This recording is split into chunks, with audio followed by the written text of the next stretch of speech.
Hello, ladies and gentlemen, and welcome to another episode of the CA Ultra podcast, your number one spot for all Toronto Ultra news and content. I am one of your hosts, Spencer, and as you guys can see, actually today, I am your only host. That is, of course, because Chris, unfortunately, is unable to make it. So you guys are stuck with me for today. We're going to make this one really quick because obviously I normally like to have a co-host with me, but there's still a couple of things that have recently broken in the Call of Duty news that I really want to talk about. So with that out of the way, let's just jump into it. The first thing that's on, I think, everybody's minds, no surprise, is that the Call of Duty League today, actually, or yesterday, I suppose, just announced that they are moving from PS4 and console to PC, which is massive news because, as you guys know previously, the whole entire Call of Duty League was actually played on controller and also console. Now, while it is being moved to PC, it should be stated that it is not moving to mouse and keyboard. As of right now, we know that it is controller and also PC. So it's very important to note because I do think that that's somewhat of an important distinction between the two. So let's just, my initial thoughts on this subject is obviously the pros being that this overall thing is pretty good. I think that it allows, first and foremost, the broadcast to finally add a pause button.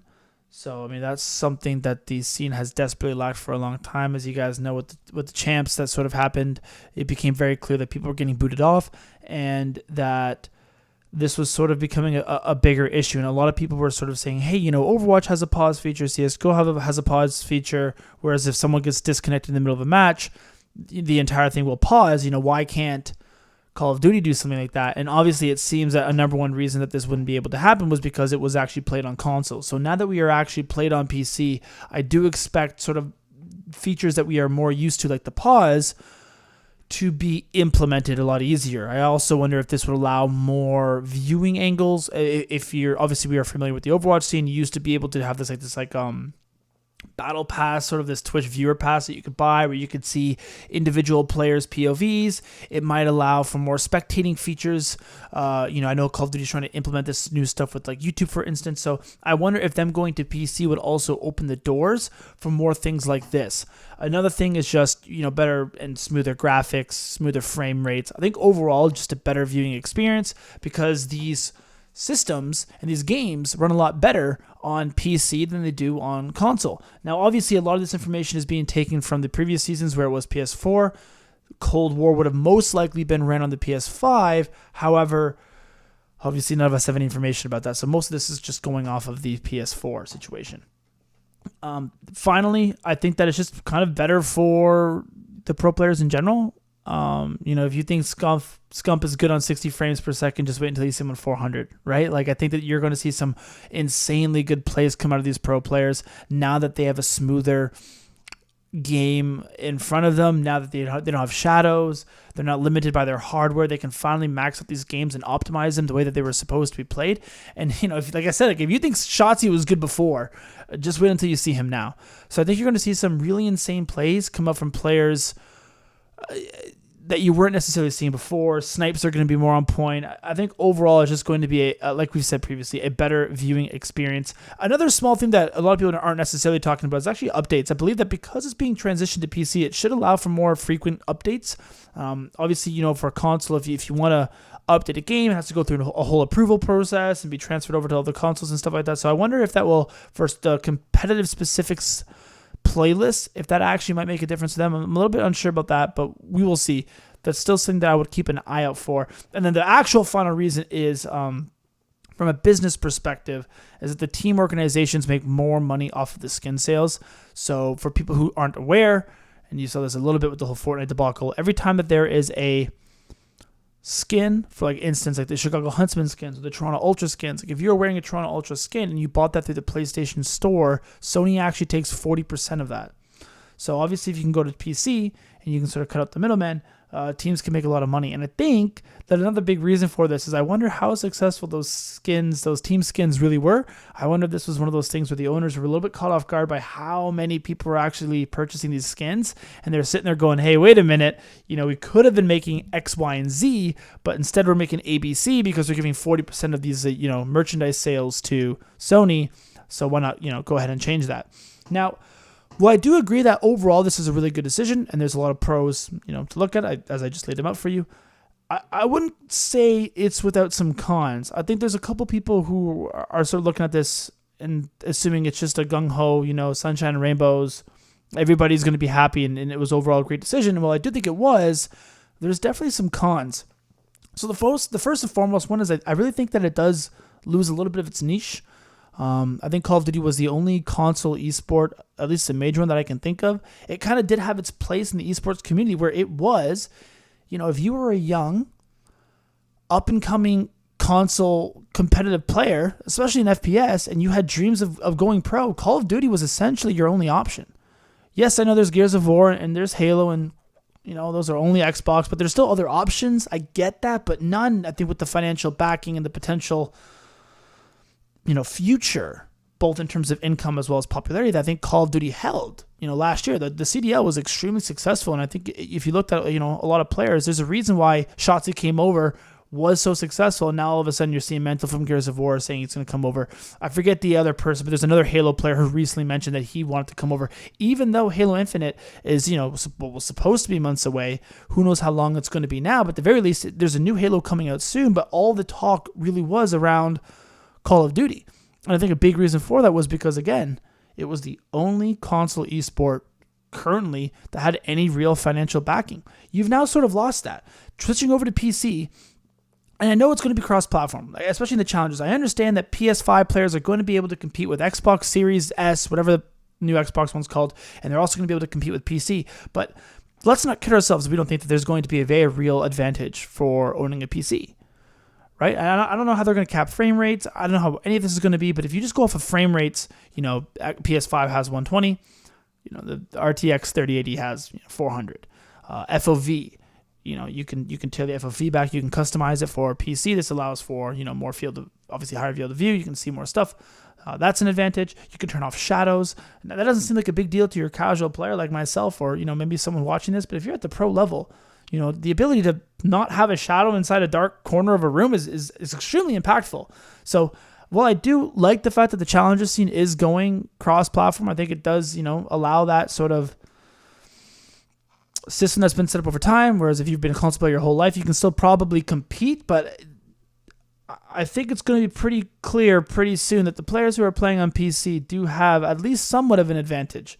Now, it might not be night and day. It might not be to the point where obviously I can't hop on my PC, run 300 frames, and all of a sudden go in there and smoke Kleenex, right? Like, it's not going to happen. But when you're talking about the elite of the elite and the top level challenges players, if I'm a top challenges player right now, I'm going out there and I'm buying a PC. You know what I mean? So that's another thing. So not only does it lose its niche, but being the only console esport, it sort of adds this pay-to-win paywall, which is sort of what I was getting at by where I think that PC players will be an advantage. And I think that also opens the door for potentially more competition. We had just spoke about, the new Halo coming out. I think up until this point, when you had talked about the new Halo, I sort of thought it would be dead on arrival. I thought the new Halo would come out. They'd have this, it would be free to play. There'd be this big thing about, this esports scene. I thought for the most part, nobody would care. I mean, people would care. It's Halo. But let's be serious here. I don't think the Halo finals are going to pull 330 concurrent viewers like the CDL finals just did. So I didn't have a lot of hopes for that. But now, if Halo comes out there and they say, hey, for the next 2 years, our Pro League is going to be Xbox only, and you're a 14-year-old, 15-year-old kid, and you're cracked on the sticks. You know what I mean? You're a really good prospect in the first-person console community, and you only have $300 in your bank account, you can only afford to buy the Xbox Series S. Are you going to spend your days playing Call of Duty trying to grind that path to pro and go to challenges, or are you just going to play Halo? If you only have $300, you're not going to be able to buy a PC. You're probably just going to buy the Xbox Series S and play Halo. So I think all of a sudden it opens a door now for potential competition like Halo Infinite. And then finally, sort of the competitive integrity behind crossplay is always an issue that a lot of people are going to talk about, even when it goes to challengers. How is it fair that this person was really bad in BO4 and Modern Warfare, but now they have a really good PC and they're popping off? Are they actually good, or is it just a hardware advantage? All these conversations are going to spring up. They used to never be in doubt when you got beat by somebody on PS4. You were losing because they were better than you. You could complain about tick rate, you could complain about lag all you want, but at the end of the day, you were playing on a PS4 Pro, they were playing on a PS4 Pro, and they won. That's no longer the case. It's now going to be, oh man, if I had a PC, yeah, I'd be getting that kill. Oh man, if I only have a 2080, if I had a 3080, I'd be getting that kill. Like, it opens the doors to all these sort of conversations, which I think is a little bit unfortunate.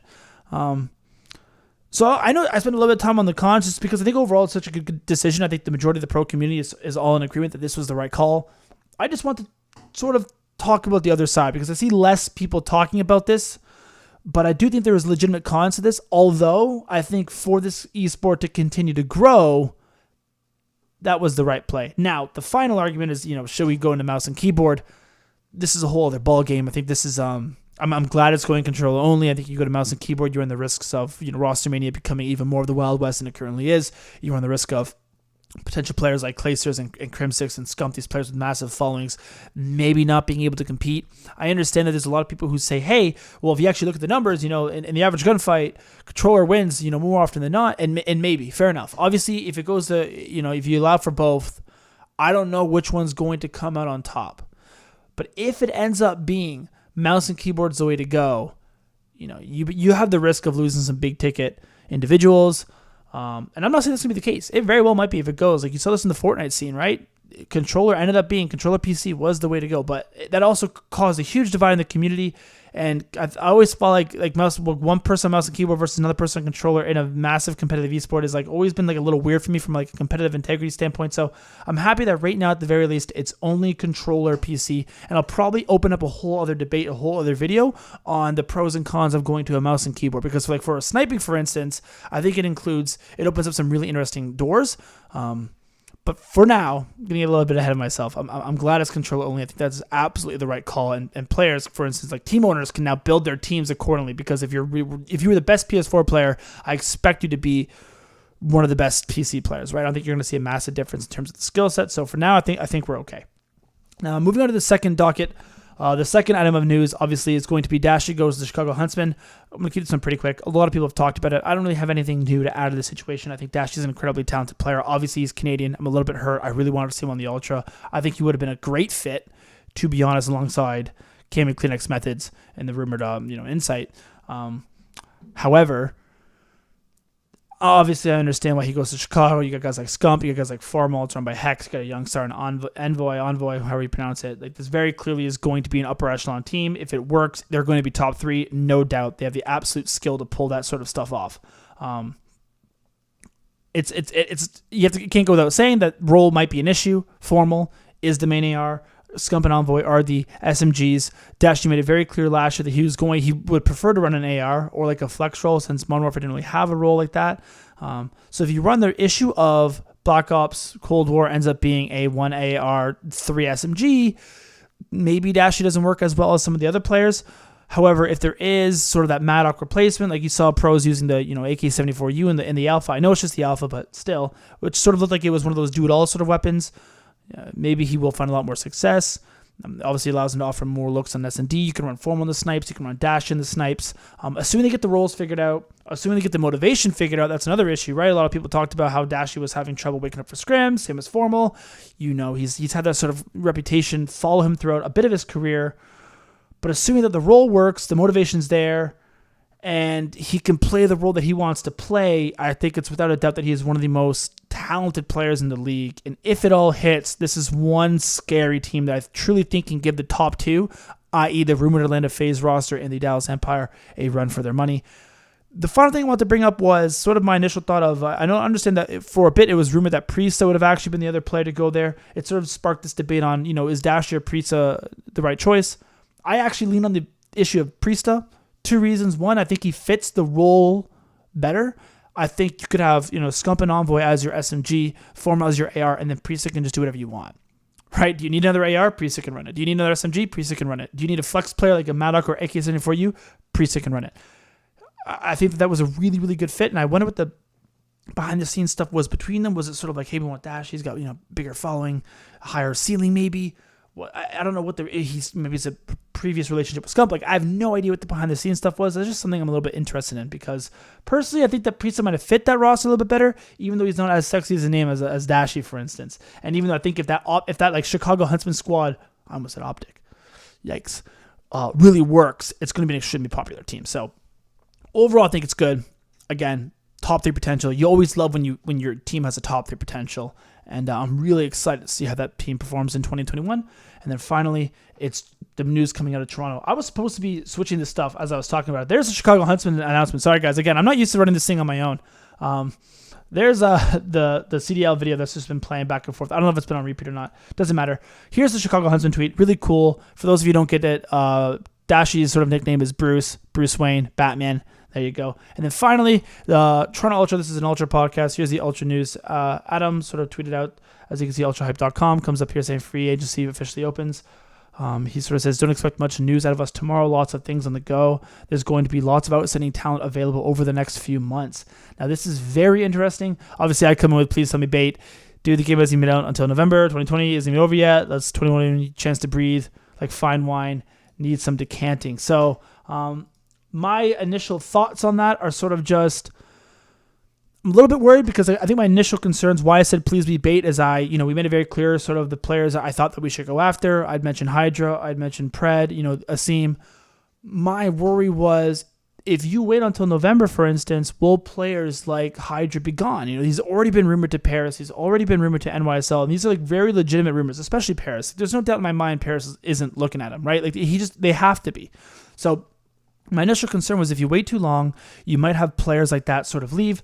Adam goes on here, I believe, at some points to talk about, he guarantees there'll be all-stars. It's not this one, whatever, it doesn't matter, available at that time, and people you can pick up during the season. I just worry that, Pred and Hydra might have this, MVP caliber skill that you might not be able to get from players you pick up later. Like Draws and Hollow. Draws might be an all-star, but Shotzi's an MVP, right? Shotzi was picked up earlier in the year. Draws came in later. So, that was my initial concern. However, I don't know what's going on behind closed doors. As of right now, neither Pred, nor Asim, nor Hydra, nor Jimbo, nor Standy, these players haven't been signed yet. It's very possible that Adam, and the Toronto Ultra and Dominique can sit back for the next month and wait this whole thing out and watch the assaults of the world go and watch the, apathy of the worlds and the attaches of the worlds get signed and be like, we're going to wait and see which sort of these AMs, is it chain, detain, who separates themselves, and then make the move. That's fine. If they wait and they end up getting a really good young piece, and I'm totally okay with it, I guess I was just worried that if they don't act soon, they're going to miss out, and that would be a concern of mine. But until they miss out, crossing my fingers, and I have faith. Obviously, once these players start to go, I'll hop on. Chris and I will hop on. We'll give you our opinion. So, guys, thank you so much for sticking with me today. That's the episode. A little bit rocky, I understand. Let me know how you thought I did, sort of running this on my own here, guys. I really appreciate all the support. Again, let me know your thoughts. Is mouse and keyboard the move of the future? What are your thoughts on it moving from console to PC? How do you think that's going to go? As well as, is Dashy to the Huntsmen the right move? Or would you prefer Prisa? Or if not, either of those two, who would you have wanted? Let me know in the comment section below. We always respond to all those comments. We always read them. Thank you so much for supporting us. And as always, guys, enjoy.